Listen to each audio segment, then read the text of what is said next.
Welcome back to The Edge. We're deep diving in the December product review updates. Yes, 5,000 words. DuckDuckGo passes 100 billion searches. Just registered your business on Google Business Profile? Well, get ready to wait. And is your analytics getting blocked? You're listening to News from The Edge for the week of January 17th, 2022, here on Edge of the Web. From the Edge of the Web studios, here's what we're looking at this week. I know what I got to do. I got to get Paul Dixon to do extra, read all about it, and he will do it phenomenally well. Our deep voice guy. Why do you insist? Why do you insist on holding? You know, before the podcast, you're asking me about, like, do you hear something funny in the sound of the podcast? Yeah, like, see? I don't know. It's like when my wife asks, like, do I look good? I'm like, I don't know. Yeah, great, whatever. Like, I don't know if I don't hear anything. I was trying to plug into your attuned ear, and evidently you don't give a crap. And then you're screaming this extra stuff as if How'd the that sound matters at this point. Was that clear? Was that clear as a bell? Unfortunately. All right, well, the two people you're listening to, I'm Aaron Sparks, owner of Site Strategics, an Indianapolis-based digital marketing firm, and you're listening to Morty Oberstein, a real jerk. Snark Master, Morty Oberstein. What did Nazi call me?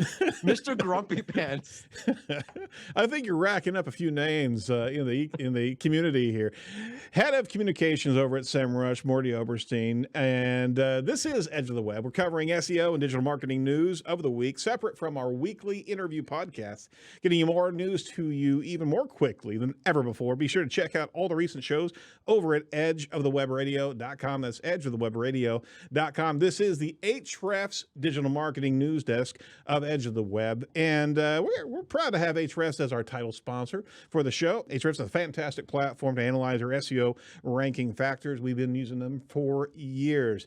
Again, swinging back around, Morty, how you doing today? I'm sorry, what happened? Notice anything special? Yes, the second. Okay, this is hilarious, by the way.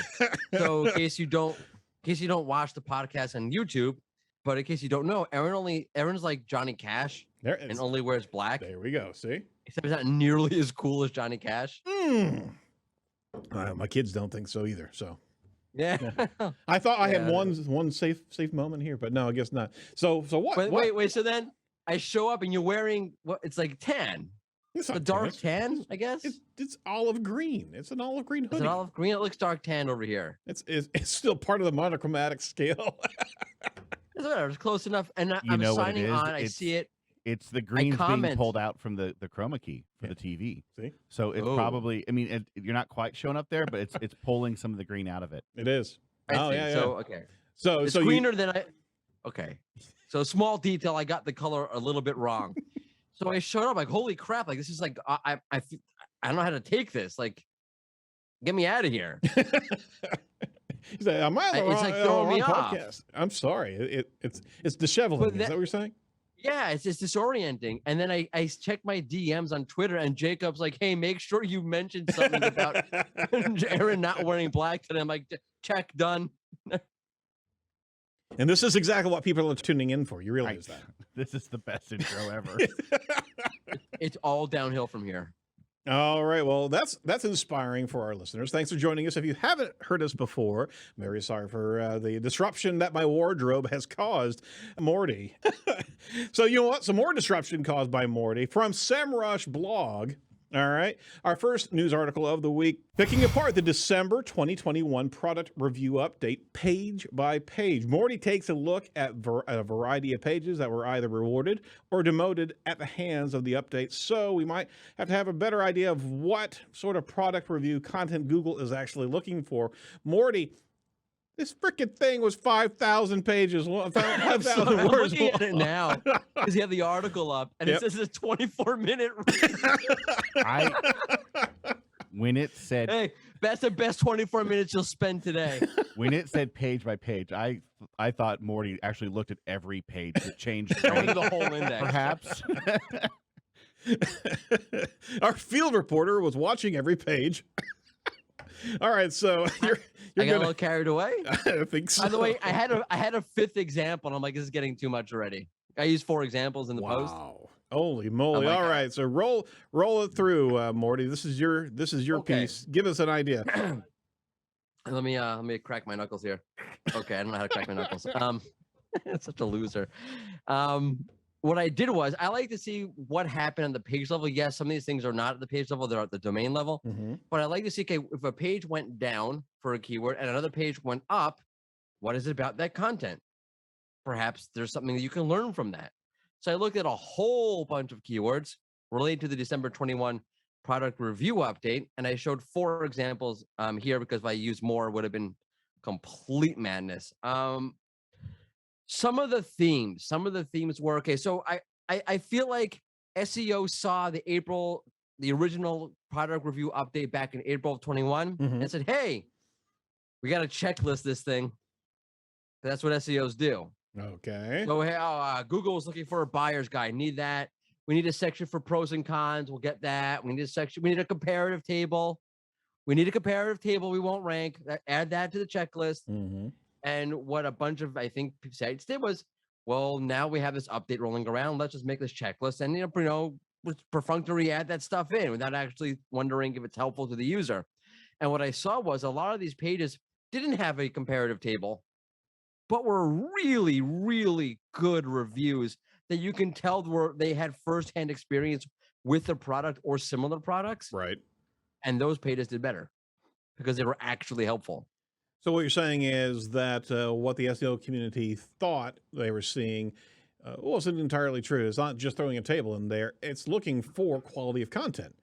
That's what the update was looking for. My voice just cracked. Like I'm in 3rd grade. I still have a cold. Do you need a lozenge? What? I mean, come on. I do. I need a Ricola so bad. All right. So what else did you see there in the update insights? Yeah. So a lot of firsthand experience works. I think what's happening is, if you want to ask my total speculative opinion about what's happening in the algorithm, is that Google's able to profile language format. So, for example, if I write this product has this product has this product has this, it's very linear. Yep. But if I start writing, and this is what you naturally write if you actually have firsthand use of the product, this product has this, and then you start modifying and qualifying that statement. It's a very different kind of writing style.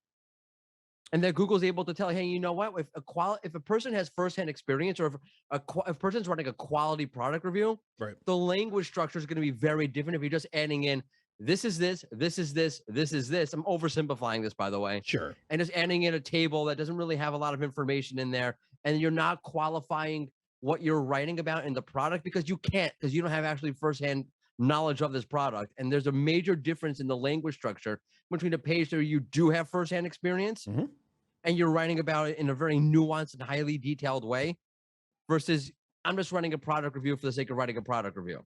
Right.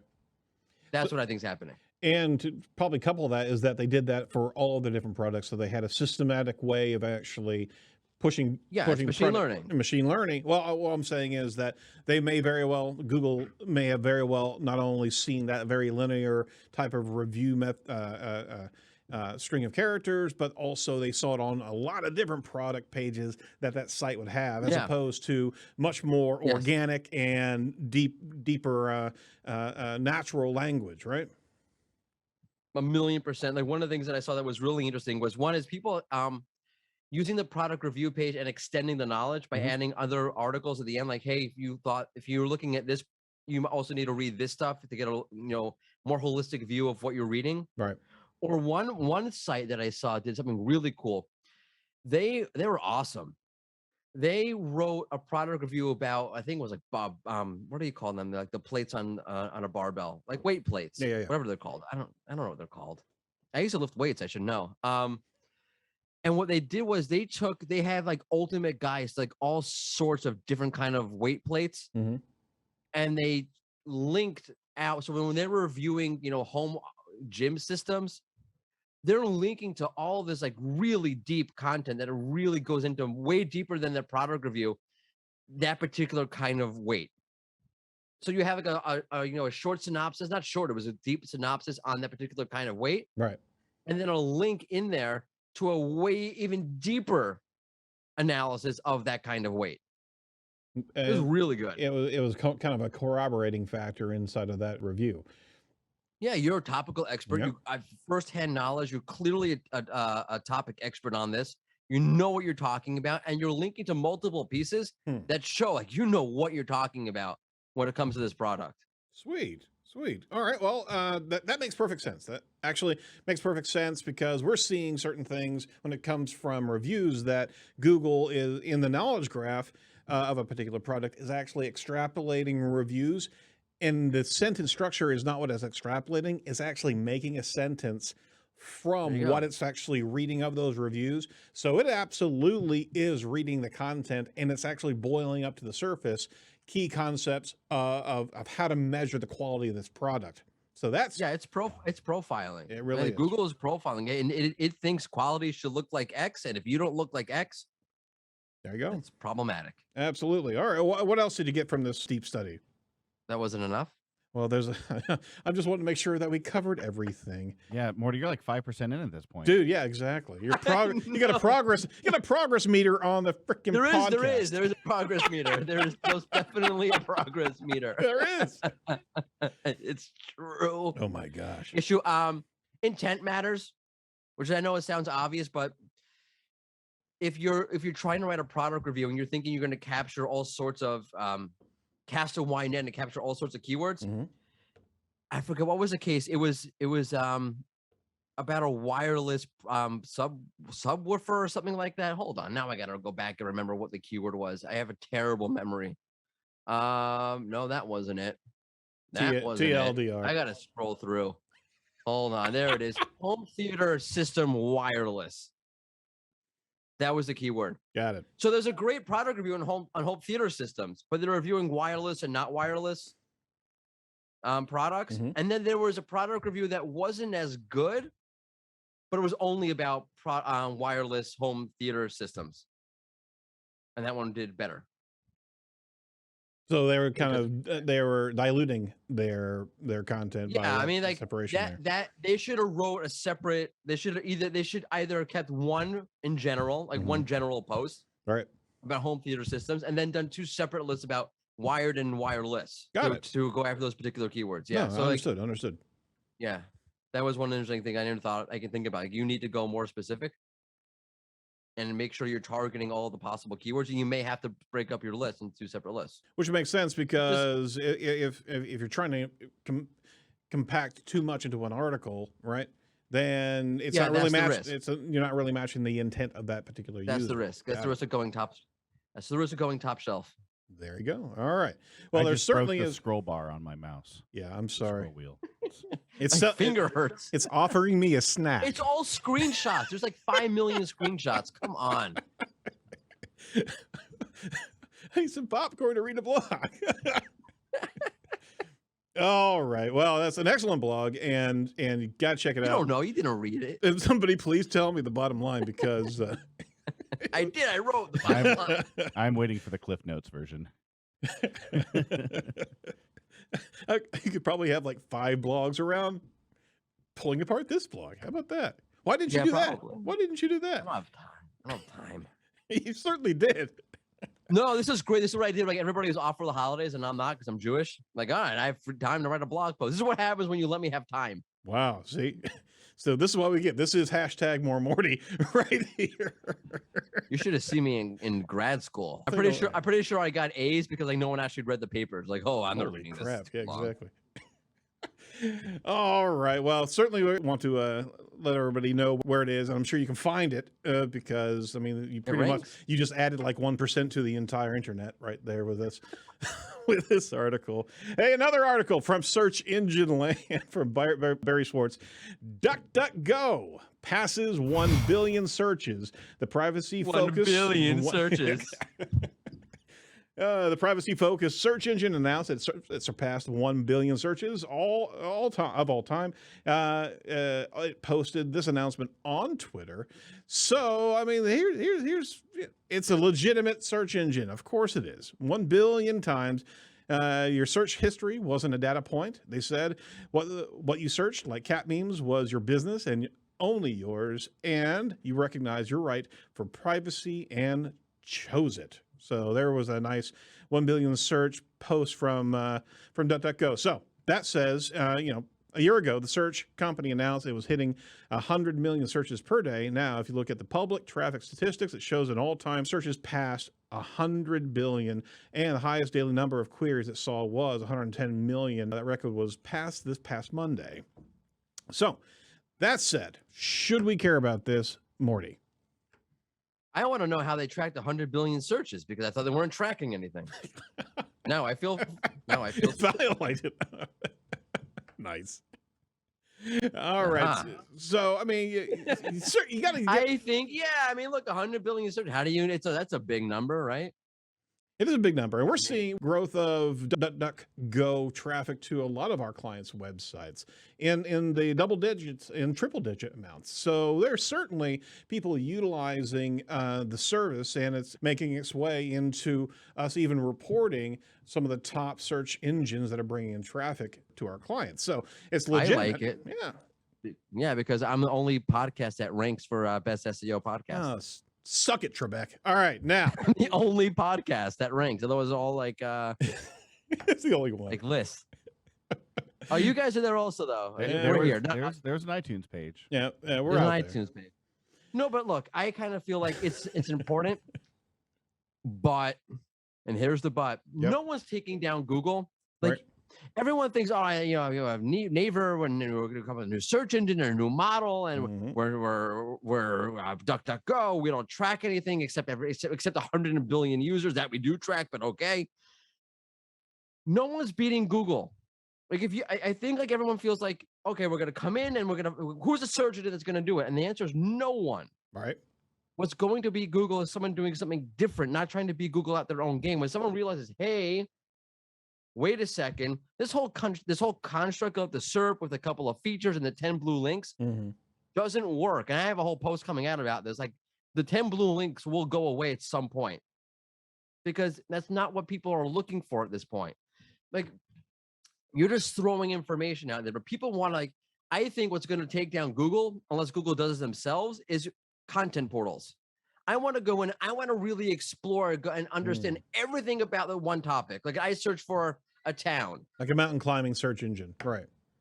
Right. Like I search for Mount Everest. I get videos and podcasts, and I get a couple of web results and a whole content portal. Aren't we being promised that with Google Mom? That's what's going to be happening, right? That's the question with Google Mom. That's what that proves my point, because Google themselves recognizes this. Yep. That the search engine model needs to change fundamentally, that it's not what people are looking for at this point, and now they have the technology to theoretically do it. I think what's going to be a problem for Google is like what happens to all companies like this. Are you willing to move away from your bread and butter? Right? We made billions and trillions and gazillions of dollars from the 10 blue link model. How quickly are they going to be willing to move away from that to a different model? And if they're not, that's a good opportunity for somebody to swoop in, assuming that they too can develop similar technology and do what Google is not willing to do. All right. And that's my take on that. That is his take. It almost sounded like an SEO rant there.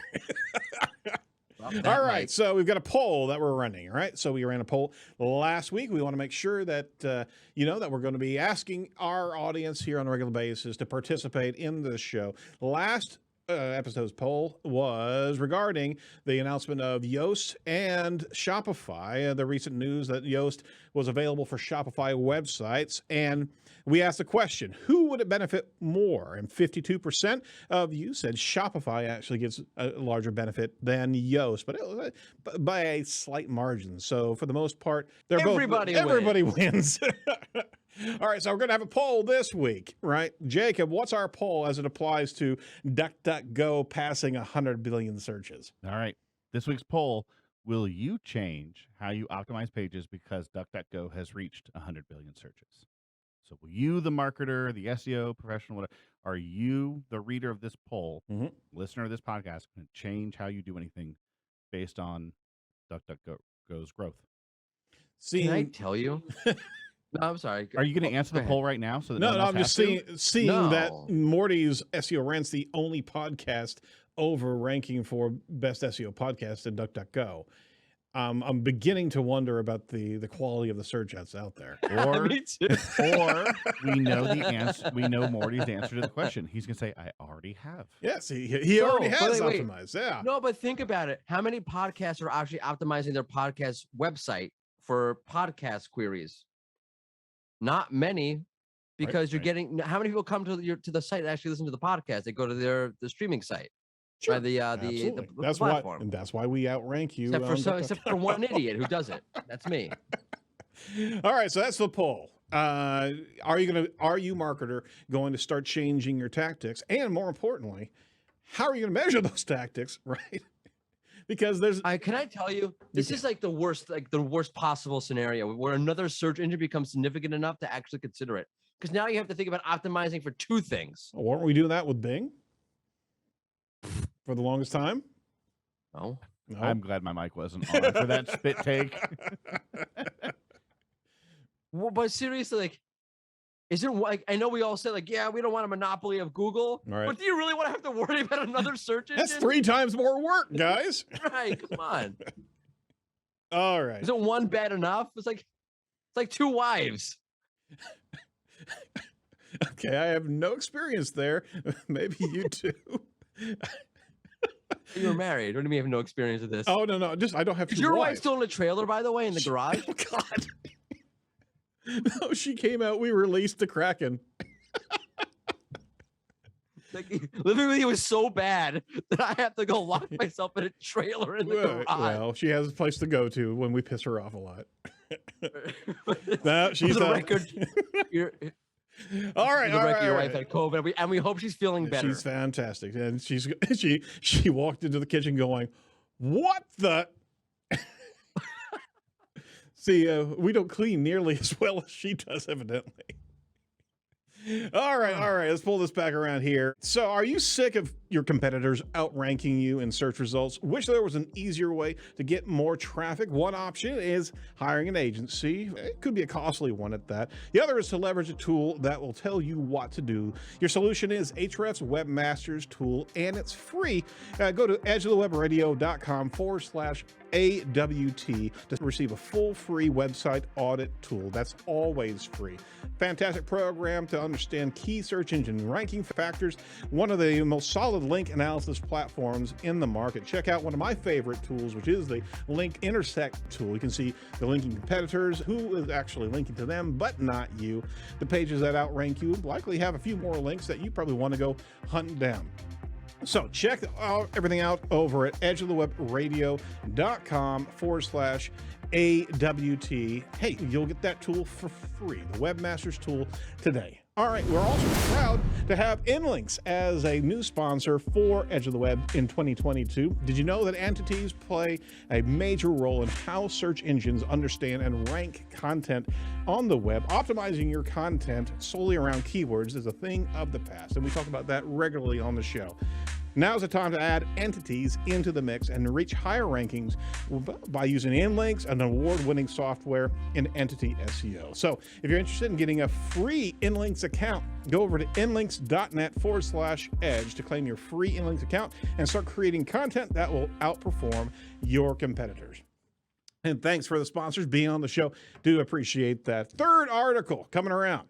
Google Business Profile sets a waiting period for new owners and managers. Google updated its Google Business Profile, formerly Google My Business, their help documents to say when you add a new owner or manager to a business profile, those new owners may have to wait 7 days prior to being able to manage all the features of that profile. Well, that's interesting news because a lot of times you're adding on a new agency, you're adding on new members of your team, and they're not going to be able to actually do certain things, such as add and delete a profile, thankfully, remove other owners or managers, thankfully, transfer primary ownership to a profile to themselves or a third party, and an existing owner or manager tries to transfer primary ownership to a new owner or manager, they still has to be in their first 7 days. Here's the deal. We've been seeing regularly people trying to claim ownership of Google Business Profiles, and you get notified with that. That's the only notification that you actually see if you're actually monitoring your email thankfully, they're putting in this particular governor because at least it gives a 7-day period of time to be able to reject that ownership if they do claim it. So hopefully there's a little bit more protection that they're going to be rolling out here over time. But we've seen Google business profiles get scooped up and lost due to somebody just not paying attention, because automatically, if there's not a response to that claim, that new user can actually acquire that profile. Is that not the weirdest thing, Morty? Just being able to lose your GMB or your GBP by your inattention to an email. Well, the weirdest thing is that they call it Google Business Profile. That is weird. Which makes sense when you refer it to the actual profile, but when you refer to the program of Google Business Profile, Yep, it makes no sense. no, it really doesn't. It doesn't roll at all. I can't handle it. GBP. They'll change it next year. I'm sorry. Yeah, But yeah, that's whacked. I mean, I get what they're doing. It's like, yeah, I get that it's annoying if you're legit, which most people are, and you're trying to get somebody in there to set up your profile, right. and advance your organic and your web presence. But it's, kind of makes sense.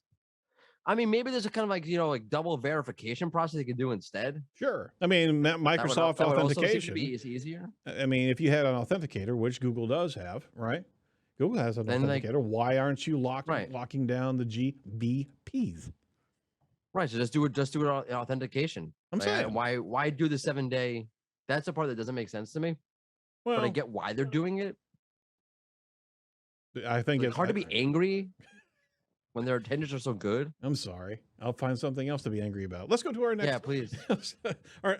Before we get to the next article, our third sponsor of the show, I want to make sure that we give a shout out to Site Strategics, the continued sponsor of Edge of the Web, pioneers in the agile digital marketing methodology. Our core specialties are technical SEO, SEM, social media, conversion rate optimization, results-based marketing that actually works. So if you're interested in what we can do for you, give us a call at 877-SEO for web or 877-736-4932. All right, last article we wanted to cover here today. Google Analytics from Social Media Examiner from Michael Stelzer. Google Analytics blocking and what it means to marketers. I want to throw this fourth article in here because it may be old news, but it does cycle back around, and you do need to pay attention to it as a marketer. Have you noticed that your data doesn't really add up lately? Wondering how Google Analytics blocking is affecting your marketing? Well, they did an analysis of Google Ad Analytics blocking and what it means to marketers or for marketers.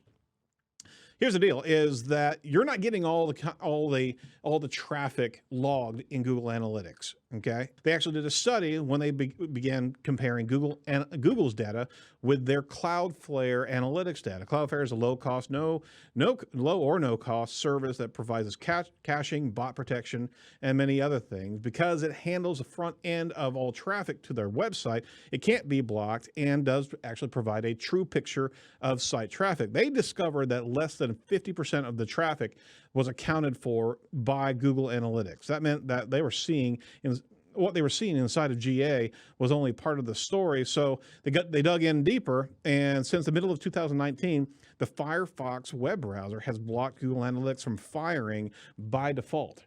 Dun, dun, dun. eMarketer says Firefox represented 8.1% of the desktop browser market in May 2021. And if they're blocking Google Analytics from firing by default, hey, we're close to 10%, Mark, on the visibility of traffic. I'm going to park that for a second. Morty, what are your thoughts on missing data there? I think that people overemphasize Google Analytics because it's Google. Whereas if you're using Cloudflare in this case, or your CMS, you have analytics in there that's coming directly from the server. Right. Right? Right. You check that also and see how far apart they are. And if they are far apart, then perhaps, for whatever weird reason, many of your users are on Firefox. Well, like maybe your whole audience is like open source dev people. So your analytics is shot. Morty, I have one of those counters at the bottom of my website that tells you how many visitors. It just looks like a nice. thing. Is that okay to use? That's it. That's what I would use. Awesome. That's it. All right, I get the You still pay cash at the toll booth? Of course. Yeah, makes sense. Wow. At least you're consistent. Hey, traffic flow and understanding traffic growth is an important thing. And if you're not seeing accuracy in Google Analytics, and to your point, don't just steer by Google Analytics. Have other pieces of information at your disposal. But here's the other. But also, it's a trend. It's a trend. Right. It is. It's not like, oh, these are the exact number of visitors I had on my website.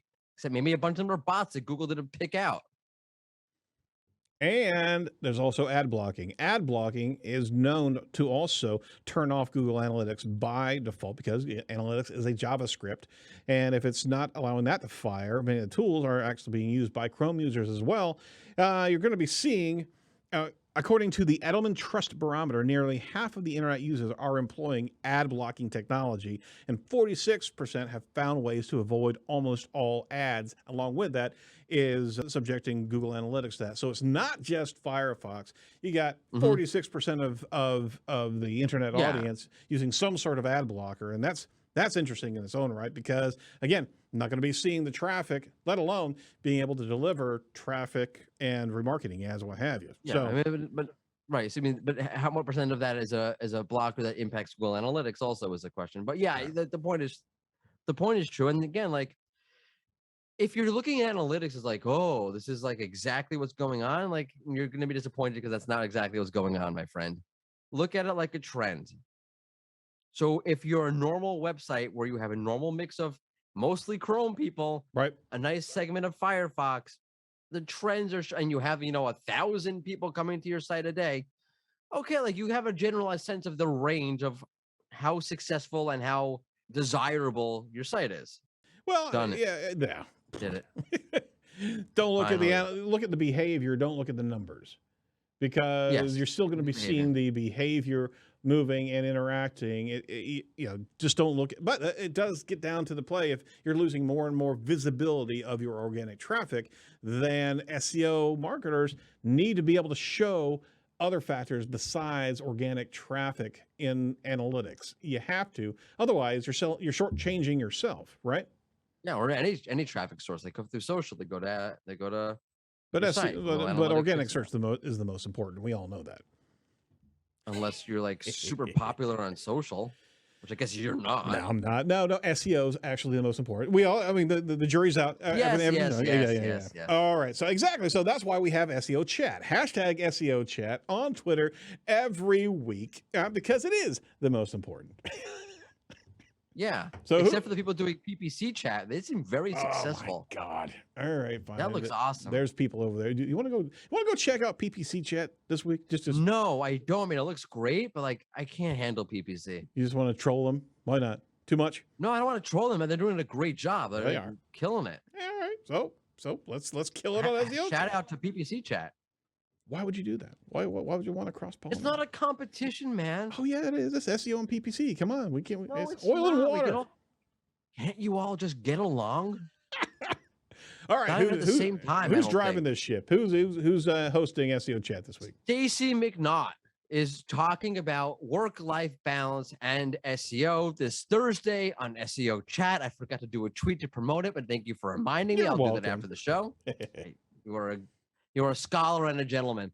1 p.m. Eastern Standard Time on Twitter. Just look for the hashtag SEO chat.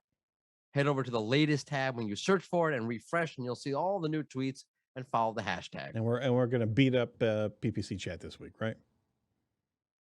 I don't know what's going on in your life, but I'm not beating up anybody. I'm not an angry man whatsoever. All right. Hey, by the way, thank you for your SEO rant. You got Jacob and I up there. Yeah, we had a good time. Finally got that posted. I'm saying. Sorry for the delay. Dude, it's like reading your blog. It was like Halloween time when we had you on.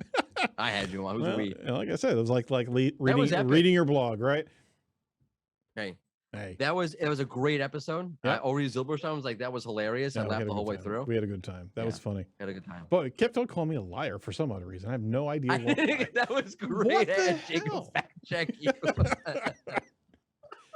So, in case you didn't listen to the recent SEO rant, Aaron's like, yeah, I tell all the clients, like, keywords are not important. I'm like, Jacob, is that true? I can neither confirm. And he was like, oh no, you're putting me on the spot here. It was, thank It was you. true, though. Yeah, You're not a liar. I appreciate You're a it. scholar and a gentleman. Whatever. Okay. But I appreciate you letting us on SEO rant and allowing us to rant a little bit because, hey, we don't do it enough here, right? Thank you for plugging the episode. You're welcome. You're a All scholar right. and a gentleman. Okay. Three times he's given that to me. So I know it's, it's just not there. He's trying to make it rank on DuckDuckGo. Are meta keywords a thing on DuckDuckGo? Rel author. Are we going to go back to that? It's just put some meta keywords in so. there. Yeah, I think so. It should be a thing. All right, that's it. Wrapping it up. This is the Edge this week. Thanks so much for listening. Make sure you're listening to our interview series as we keep on dropping that in the weeks to come here. We got the Martinez Morgan show, as well as we're going to be releasing the Eli Sports podcast very soon. Be sure to like, comment, and subscribe to our YouTube channel to get updated when we go live with our show there, as well as when we drop our videos here. Thanks to the sponsors as well joining us this year. Certainly do appreciate it, and we're going to be expanding a number of different things on Edge with your help. So thanks to Hrefs, Inlinks, and Site Strategics. From all of us over at Edge, stay safe, stay well, and do not be a piece of cyber driftwood. We'll talk to you next week. Bye-bye.